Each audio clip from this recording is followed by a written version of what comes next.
It's us yet again. Remember, this is the Rustenburg, and we are collecting Rustenburg. This episode is proudly brought to you by Solicto. Solicto is very, very smooth, done here at home. Contact. Today is a day like no other. I'm super, super excited. I wish I had that because I've got my sister. You know. There's something about this one. I call her the Queen of Hustle. Queen Hustler, she knows. Her name is Yvonne. Here it's learning the game. Here is what's more of shame. Anyway, welcome. Finally, she agreed to come here. She's the only lady who's the art activist who agreed to come here. I've requested the influencers, I've requested the MCs, I've requested the DJs, all of them they declined. But this one, I'm strong. I'm gonna come. Welcome. You show me. Yeah, no, they say. I'm hurt. Okay. Thank you for welcoming me. I'm hurt. But we're not getting so Manda. Anyway, welcome home, man. This is our home. This is the home of Rustenburg. This is the only platform that we have that address issues that entertain Rustenburg. Like, we've got 3 pillars here, which is entrepreneurship. We're trying to push entrepreneurs. That is why we're pushing this shit. We now have, we had a lady the other week where we're pushing the pets and the campaign. Now, we also have entertainment. That's why we have you, because you're playing the biggest role in the entertainment, especially in the Northwest. So what I always do is before we go to the crux of the matter. Give my Yvonne. Just okay. Give my Yvonne. My maternal mother named me Nosipho, meaning Mam Poka Setswana, the mother of gifts. That's why I'm so gifting. And then my Ramokholwaga named me Yvonne after Yvonne Chaka Chaka, and my auntie named me Caroline after herself. So my name is Nosipho Yvonne Caroline Ntsomi. Ntsomi nguma wampinga kwavele bahleke kwamntwana. I am biologically Xhosa and naturally Tswana because I was born in the Northwest Province and then in Rustenburg. So it was my mother and my grandparents, believe it or not. So yeah, I'm Yvonne. I was born in Rustenburg, in Oliphant's Neck. I was born by some of the people that actually literally built the Rustenburg CBD. And yeah, you see that beautiful dam that you pass on your old Joburg road going to Joburg. That's where, on those farms, that's where we were all born. So I'm a farm girl from that. Yeah, farm girl from Oliphant's Neck, you said. From Oliphant's Neck, yeah. So growing up Oliphant's Neck, how was it? Okay, growing up Oliphant's Neck, I was born the second of 5 siblings. I was the first daughter because the second born, the first one was a boy. As the first daughter, I'm deputy mom, deputy parent. You know the drill. As the older daughter, you are the older mom, the other mom. So siblings of 5. Second, started school at 5.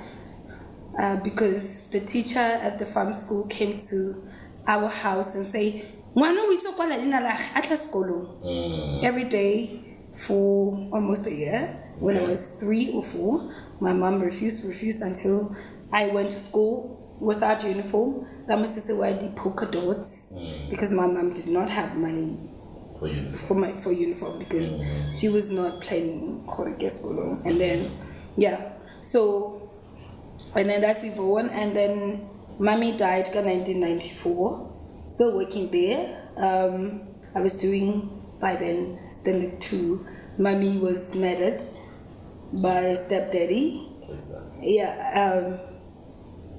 So where was daddy? Hit by a train or something. I don't know.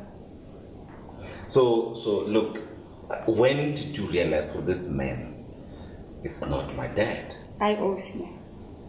We always knew. It wasn't a secret. It's 5 of you guys. Yeah, the last 2 were his. Oh, the last 2. So there's this 3. Not his. Not his. So I mean, you 4. You 5. How do you know this man is not my dad? No, it wasn't a secret. We knew. It wasn't something that was hidden to us. We knew that we had mommy, and then this man came, and then this man married mommy, and then had 2 more babies, and now this is what's happening. We were living with them and grandparents. So now the Ntsomi is his. Ntsomi is mommy's. It's mommy's. We did not take his surname. You guys didn't take. Mommy was smart. Okay. My grandparents were smart. Oh, your grandparents. So now there's this man who came into your life, 2 babies later, mother and mommy. How was it after the burial of mommy and all that? 1994, the country goes to democracy, freedom, people are celebrating. After the voting, my mom voted for ANC at that year. And after she voted and she was busy celebrating her freedom, she was married in her freedom.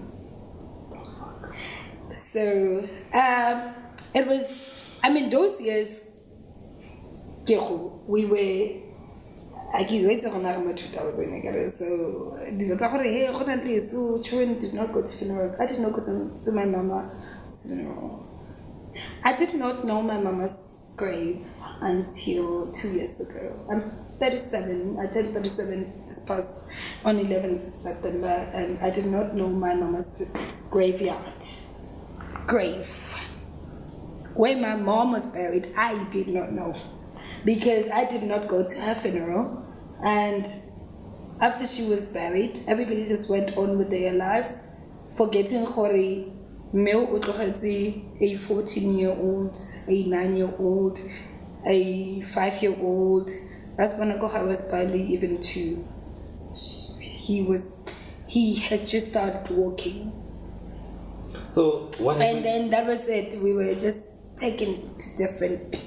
And then that was it. And they shared everything of my mommy's, and then nobody, they even themselves did not remember where they buried her.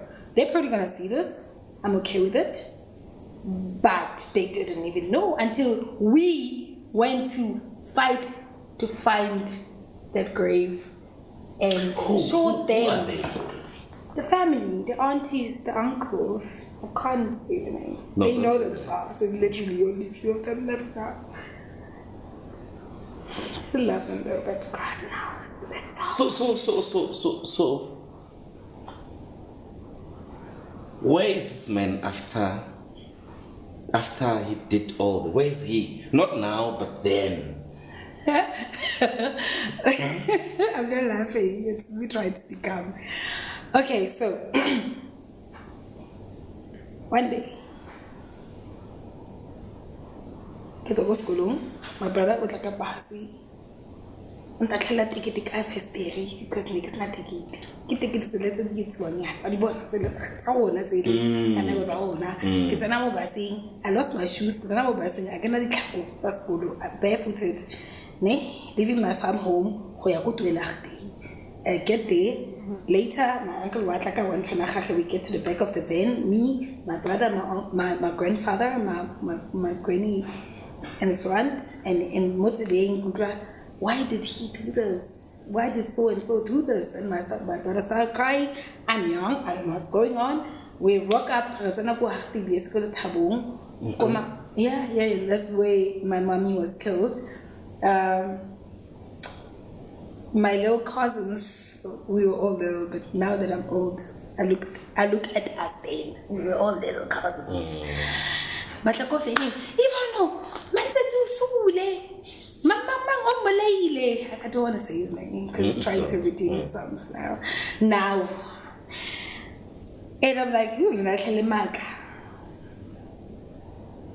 And then later that night, Reago High, where they just literally got the place back when Kukwabone, few months, then that's the mirror scene, that's where the funeral was happening. And we rock up there, the old Bomago, Bako family, Yakohai, but Hatamatas, yeah, Madi. But the woman was stabbed 37 times. And then I could hear, it does not leave my brain. I mean, I was 8 years old, but they busy back busy, they say, why at least in Nasamuseka? Why not Habayani? What guys? They were fighting, she was sleeping. You haven't figured it out. Oh no.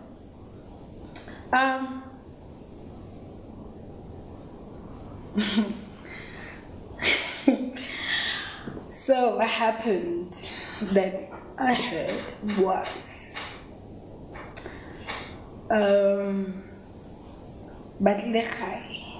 okay, they had a fight before I was there, and then Mama ran away and he went to look for her. For about 2 weeks she was running away until I said it was still new, so nice. So he looked for the place until he found it. But Mama ran, went to my auntie's. Hardship, where is she? No, we don't know. Until he found her. And then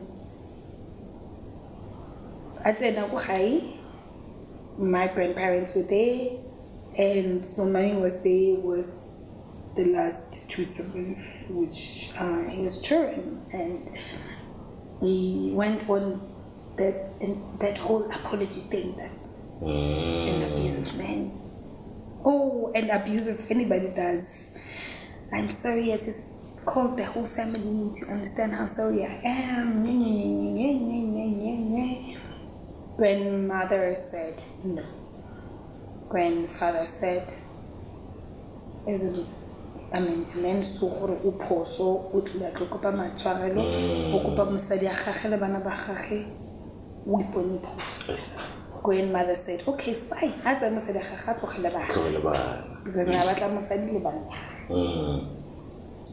and then he went, left with his wife, which was my mom. Oh, was my mom. Oh, was my mom. Oh my goodness. That woman. Can we just not be that weak? Go. Like, I just feel the weakness. Anyway, yeah, she left with that woman.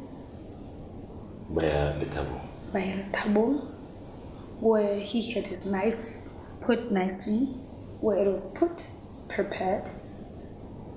In other words, his cousin, which there's a different entire story for him by separately from this one. His cousin was like first man, the same age as him, and he said, my auntie was being called Tawang as well, not sexy. Mama, because of this, I want to apologize, whatever the story was, which I don't have it entirely. And he left the house, and then upon their return with the people that he was told to call, there was neighbors, police, ambulance, and a man with guards outside, and the woman in the ambulance. And the woman in the ambulance was my mother, and the man guards out was my dad. Where is it? How are they doing? We are okay. So after that, did they go? He went didn't fully serve. He got out. There are other things that happened that I can't really say. Yeah, but I have a hero uncle. I don't know if you've ever seen me say my hero uncle. Hero uncle came in and found out other things that in the book that I'm trying to write, I'm gonna probably reveal with his permission. But yeah, he went and he's still alive, and apparently I haven't seen him honestly since then till today. Never. There was this thing of my older brother saying forgiveness, and I said no, I forgave him, but I don't want to see him. Did you? This person robbed you. I just feel like it's okay. Reska feels a little the ideas and the bring it over something. So I think you get to a point whereby you're like, maybe I really need to be clear in mind and look him in his eyes and decide if I hate you or I forgive you. Like I need to tell him, but I haven't been in a position where I say I hate you or I forgive you. Either way, I haven't done it. So yeah. So now, fast forward after the funeral, you guys went back to the farm? No. Okay. Funeral, yes, went for a moment, finished that year of school. It was just already end of the year. Then went to live with grannies, go to Lahti. My older brother went to boarding school. The rest of us went to live with the grandparents. How many of you went there? 4, 5? 4. Older brother went to boarding. You were now instead 3. I am now, the year after me and the little sister comes after me, we were in school. Just the 3 of us were in school. Older brother and 2 of us. The little 2 siblings were still not at school yet. So that 95, my older brother was in boarding. Now my little sister comes after me. With my auntie for that year. And then after that year, my grandparents go to Elachti.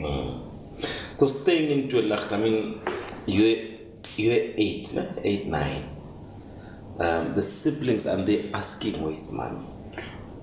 Well, they're the younger ones. They were actually, fortunately, even though they didn't get the jinx of things, but they knew what the money was normal. They knew. Now you're down in Elachti. You're staying with granny. There's no mommy. There's no stepdaddy. There's no real daddy. There's no daddy. No, real daddy was there, but there's no daddy. Like, real daddy is the daddies that took me, raised me. My uncle, who yes, but the biological father who's supposed to now be the one doing the things is not there. No. How was life go to Elachti? I mean, you're moving to go to Elachti, then there's grandmother, grandfather, now there's a superhero uncle. I don't want to lie to you, ne? Life here go to Elachti was the only perfect life I had in those 1-2 years. Because I was with my grandparents, and grandparents are awesome. Yes. Guys, grandparents are awesome. And then I had a superhero uncle 1 and a superhero uncle 2 who came after my mom died, who was now taking care of me. Who, when I said, nah. What is important? So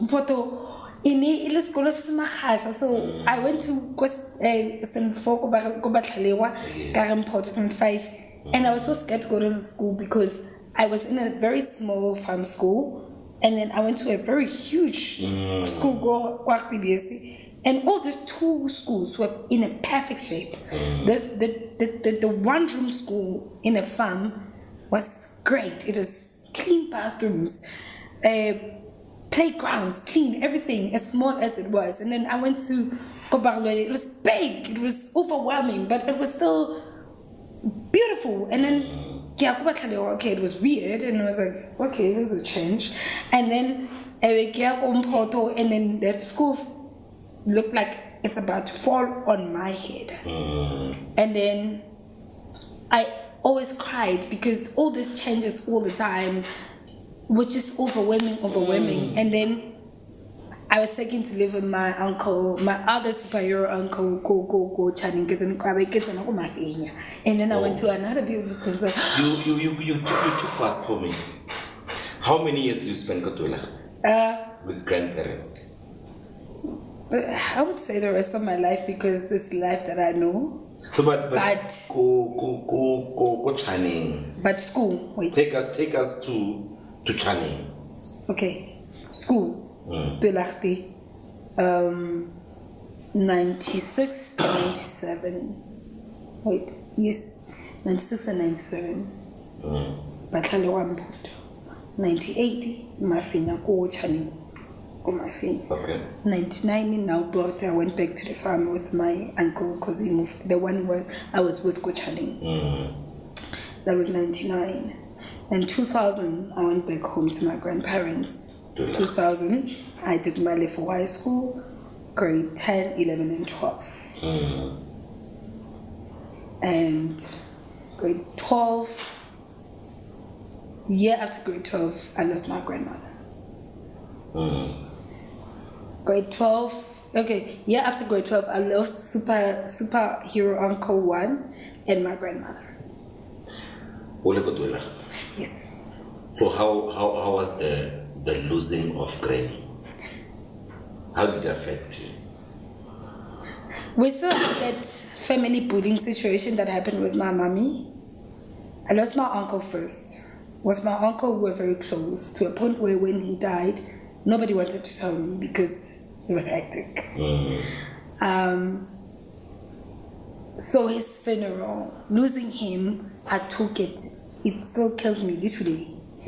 But he was that person. Even after I had my first child, he was sick. Just before he died, when he was sick, he would come to me, not to Gohai, but he would come and say, "Kitle ko Yvonne." I brought my fruits to have with Yvonne because why I need I got to go Luna.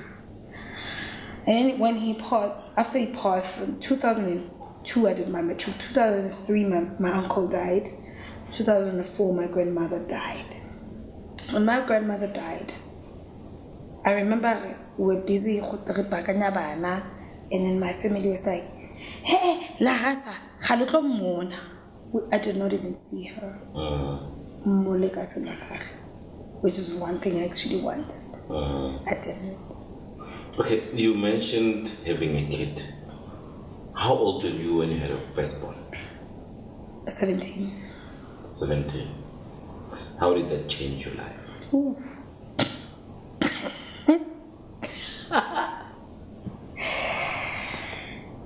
So, when you grow up in a family that had children at a very young age, everything you do is tell yourself, I'm never, until you understand whole life.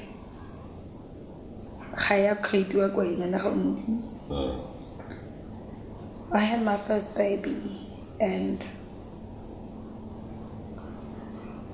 I got pregnant when I was in matric.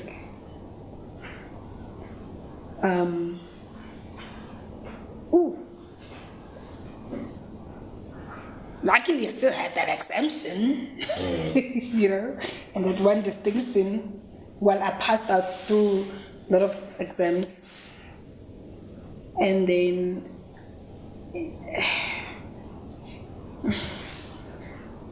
that wasn't in my plan.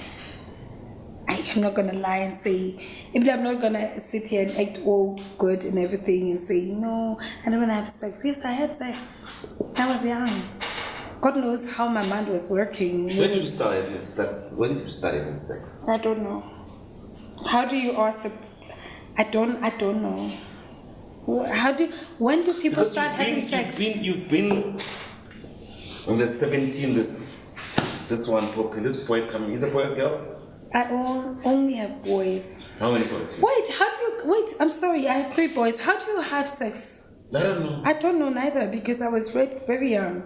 You were? So I don't know when to do people say. I remember I was asked, there was a time where we would go at high school and was like, how did you break your virginity? I asked, what is a virginity? I'm saying this calm because of counseling.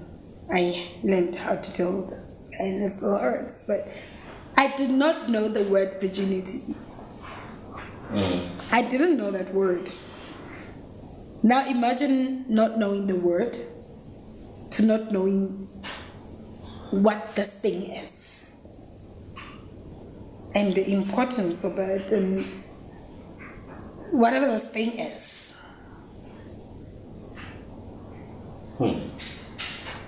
But there's something you're going to have to read about in my book. How old were you when the incident happened?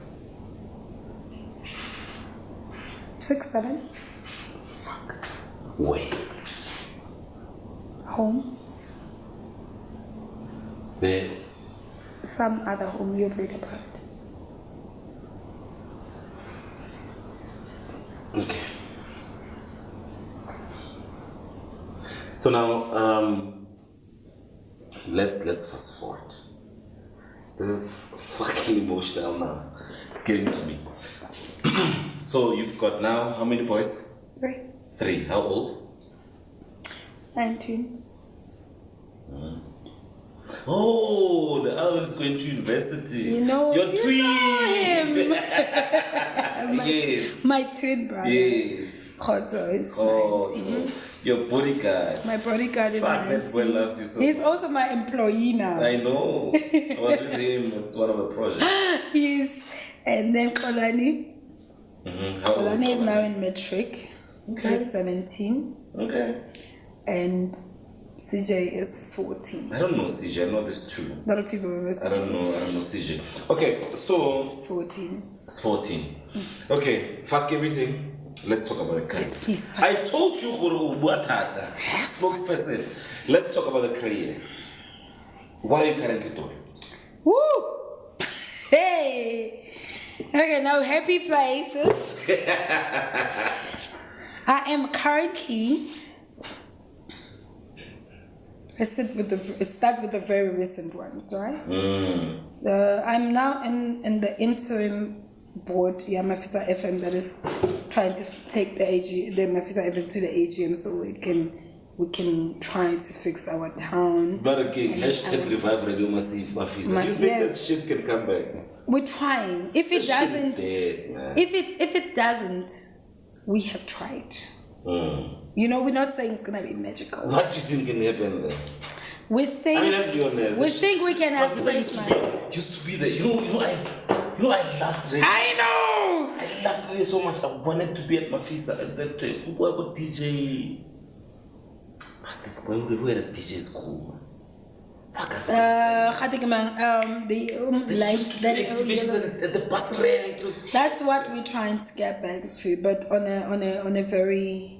That's why we're hoping that with the AGM we would have fresh minds. We would have people coming there to elect fresh minds that will revive the station to where it used to get us. There's so many stations here. There's so many digital. There's us. There's digital space. There's fuck. The thing is, new good thing. But at least you still have hope. Yeah. At least you still have that. At least there's hope. There's hope. Other than Mafisa, what else? I am Deputy Chairperson of the Cultural and Creative Industry Federation of South Africa. Sifsa. That's where I want you. I know everybody wants me there. No, everybody wants me there. I love that. But you guys are fucking. What is actually Sifsa doing? No. We've got artists all over here. Before you tell me I'm fucking up, why are we fucking up? What is Sifsa doing? Sifsa? Not one Ibasa. What is Sifsa doing? Do you watch sports? Yes, I do. Do you know what the Confederation does? Yes. That's what SIFSA is supposed to be doing. Oh, okay. But it cannot do it Why? No, it is doing it. Okay. But it cannot do it. It cannot do it without the support or the affiliation of its sector. The same way as the Confederation, yes, sports. Do you understand? So if how you go department, for instance, Department of Arts and Culture. Yes, you were close with the arts and culture. As SIFSA, not you. Yes, the SIFSA is our mother is the Department of Arts and Culture. That's our mother. We cannot take ourselves from it because we are a federation, like your sports federation, right? So. I'm glad that you say you watch sports and you understand sports. I hope you do. As a professional sportsman, you need to be affiliating to a federation, SAFA, whatever. And so what we're trying to do, because how you are going to go with your Department of Arts and Culture and whatnot and all this other, normally what they would say to you is that you guys, you are not organized. So in 2015, when the previous president, Jacob Zuma, was there, he said, when we complained as the creative sector, as a sector, he said, maybe you need to organize yourself. Organize yourself so that literally a body that speaks on your behalf on all matters. This body, it's there for you. Whatever. So if I have a complaint, another complaint, like we are Rustenburg podcast, we're shooting content of artists, mainly artists. So if I need anything from the department, I must go via.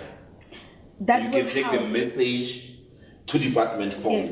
Yes. This is what you say. Yes, that's what we are saying. But we cannot do it if you don't come to us. So you need some sort of affiliation to know that Rustenburg has 27 artists. Exactly. We need to be affiliated to SIFSA. Yes.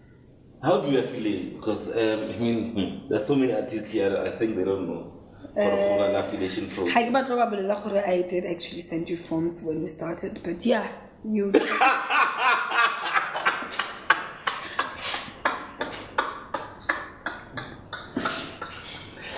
Okay. Yeah. That's a low blow. I'm just saying, if you actually go through the things that I said, like which is 2 years ago. So okay. So do we have an office in Rustenburg? No. For now, in Rustenburg, you would have people that are in Rustenburg like me. However, Monoswesi, we just went to our first provincial. When did we go? Late last year. For elect the structures our province. So the plan was the actual plan that what was supposed to happen, which was supposed to actually happen with the assistant and with all the assistants from the department, arts, culture, sports, and recreation, was that they capacitate the federation ear to the ground. It's that the ground to your community like we must have the people that people go to in Rustenburg, not me. And like the deputy chairperson in their province. So it's not a blow. I'm just quickly making this before you ask me. Yes, I am elected as deputy chairperson of the province, not of Rustenburg or not of the district. So how's the district thing? Province? No, go district thing like the interim show.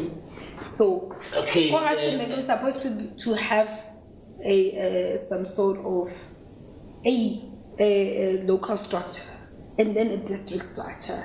And then the provincial structure. So, meaning the province,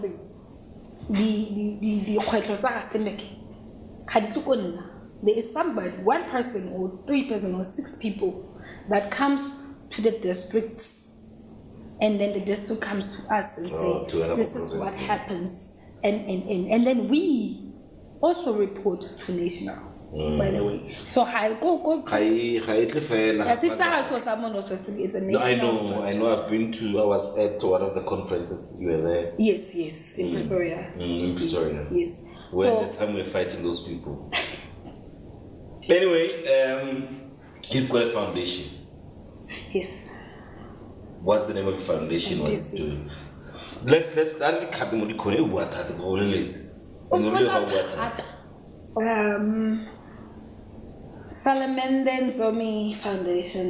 Salamander is two names combined. My grandparents, Salamina and Lamende, are the people that raised me. Okay. Salamander is a family foundation.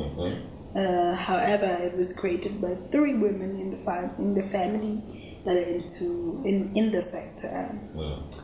The other one is a qualified fashion designer, the other one is an administrator, financer, and the other one is me.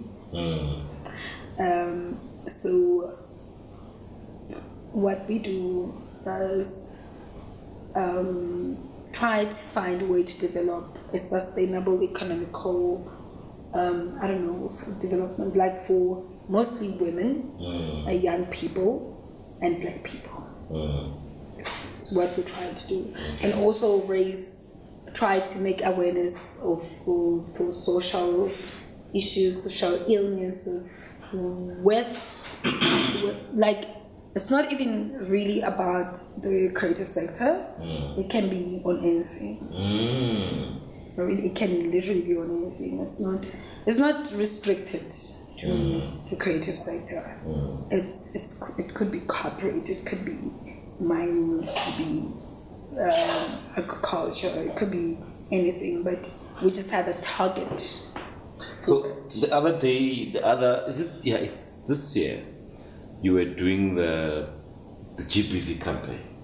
The Artists Against Gender-Based Violence. Artists Against Gender-Based Violence. Yes.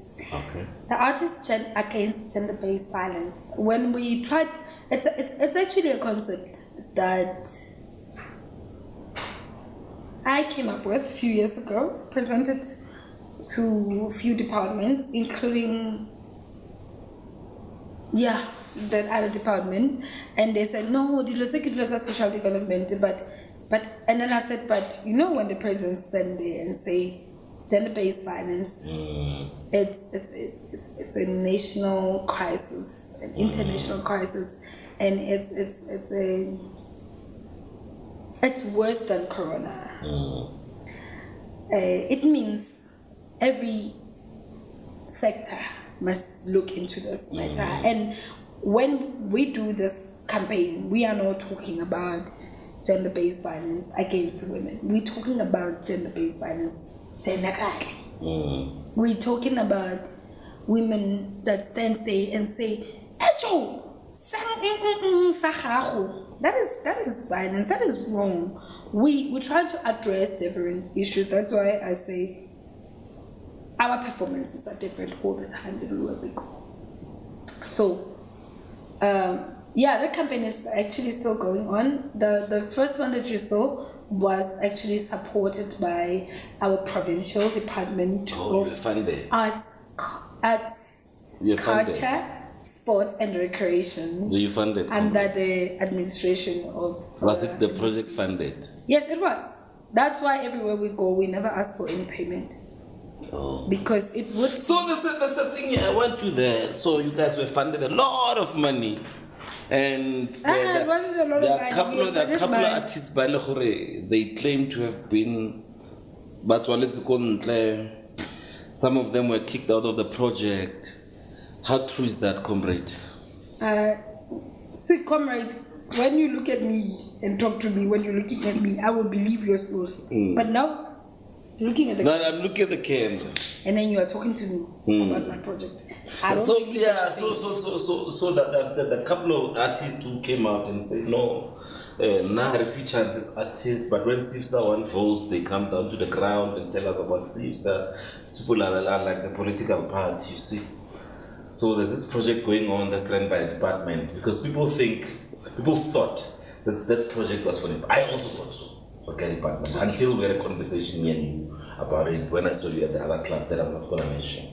They explain, no, it's done by the foundation, what. You understand? So a couple of artists felt left out. A couple of Rustenburg artists. I'm going to mention their names. I need a direct question because there's two things I'm going to address. It's how I got funded and the other artists you're talking about. Yes. So, a direct question. The question is, how much were you funded? No, I can't disclose that one. Okay. However, the second one that is, you can go to the department's website and check that out. Oh, it's there on the website. Hopefully, they're supposed to put it there. If it's not there, it's not my fault. So the artists that was a couple of artists. These are not taken now. Okay, fine. I need to address a few issues. Yes, importantly, please. It will help out. There was a funding open for anyone to apply, which I'm gonna put you on that board again. Your head on it. You're one of the people that I send the forms for. Opening funding for department of arts and culture province. I applied. Organization. Yeah. We applied. And remember the organization. The organization. Yes. The organization got funded. Guys, I'm an organization. I'm a creative artist. I'm an artist. I'm a performer. I'm an administrator. I'm a scriptwriter. I'm a filmmaker, trained and everything. Before I'm SIFSA. I'm SIFSA because of who I am. Calm down. I'm gonna fix you. Yes. So there are artists that once complained about the department. They came to me specifically in this town. I want to say in the district, but after I found out they're only representing Rustenburg and they claim they're representing the district. I was disappointed because my name was now in there. I helped them, made them write the letter to the department. We had a meeting. In that meeting, they said, when they were asked, did you go through SIFSA? They said, we don't know SIFSA. Wait, me and the secretary of this organization helped those artists to get that meeting. They said, we don't know SIFSA. And those artists are currently getting gigs in every event at department. And then there is no point that they come back to all of you guys who they were calling and complaining with, and you guys were matching with. And I have to say this. I remember in that meeting I said, and all of you, as much as we are all here, I need all of you guys to also be honest. So are you telling me that the department is shutting them? No, I'm telling you, you guys, when you get funded, you forget you're with us, you're with other artists. I'm still here. I get funded. I don't keep quiet. And I'm telling you, you and your friends, when you get monies from the department, you say, yeah, we don't know SIFSA. The thing is, while you are roasting me here, you don't know me, but I'm telling you who am I. The thing is, we're trying to understand as artists, we don't know which hat you're wearing at that time. At this moment, the deputy chairperson, or Salamande Foundation, or we talk to the creative, what, you see. Because when you address you, we need to know. So at that stage, people think, maybe the money is from SIFSA. Can't the money it's from, it was applied to. But SIFSA does not. But you need to, people don't know. That's why they told you they don't know SIFSA. Yeah, so, no. How do you not know something that literally made an entire letter for you? How do you not know somebody who you called and said, I need help from you? As much as you don't know me, you should, why would you call me if you don't know me? So, but on that capacity, you can call me capacity as and say I don't know SIFSA. You can call me capacity Yvonne and say I don't know SIFSA. But you cannot call me capacity as SIFSA. And then SIFSA, and then I get everybody from SIFSA to help you, and then you come and say in the meeting, say, wait, I'm coming, wait, before you go far, I'm sorry, this is the part I'm gonna talk too much. In that meeting I say, oh, you and you. We're not here to solve issues. No, we are not solving. We are not solving. We are actually bloody solving. I said, when o secretary ya organization e goteng mang e affiliate le rona le gore le ga dire policy conference go Durban man ba ga le lona and you say you don't know sis wena every time gona le event mo department you get a gig today you complain about department as much as can complain about department. Can I do this we've got audience no? Can I do something because we left with 5 minutes. We've got artists in the room. You're an artist, right? Do you know sis? Please. You're an artist, do you know sis? You're an artist, do you know sis? Have you heard about it before? Okay, sure.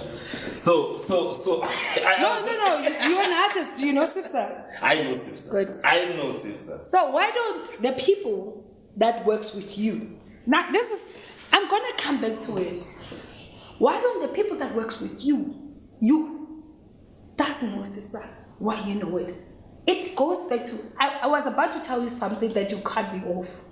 As soon as the person who was chairing the complaints got the gigs from the department, he cut off everybody on that level. I need to. No, you don't need to do anything. I need to speak to my producer because speak to your producer. It's gonna take a whole year. It's 2 minutes. It's about time that we call because Steve says it's for the people, it's for the artists and we're artists. I think it's about time that we get maybe the secretary. I know he's very vocal. Mm-hmm. And you, because chairperson is not staying in Rustenburg. Yeah, he's in Mafikeng. He's in Mafikeng. So get the chairperson and get a couple of artists in a couple of artists that I'll come up with. Are you here for Sifsa or am I here for Yvonne? You're gonna be here for Sifsa. No, I'm saying for now. No, now Yvonne. Good. So do not cut me off at Sifsa. Cut me off at Yvonne. No. This is my suggestion because conversation and so I'm suggesting to my producer that I call Sifsa a protocol. Okay. Maybe 2 of them here and about 5 artists to be because people claim they don't know it. Like you do. Or the people you work with. No, not really. The people that you work with. I went to the conference. It's a part of sharing information. You know, I'm going to come back. There's something you do not let me finish saying about the people that were in that meeting. That after they had gigs, they did not communicate with the people they brought. The gigs are okay.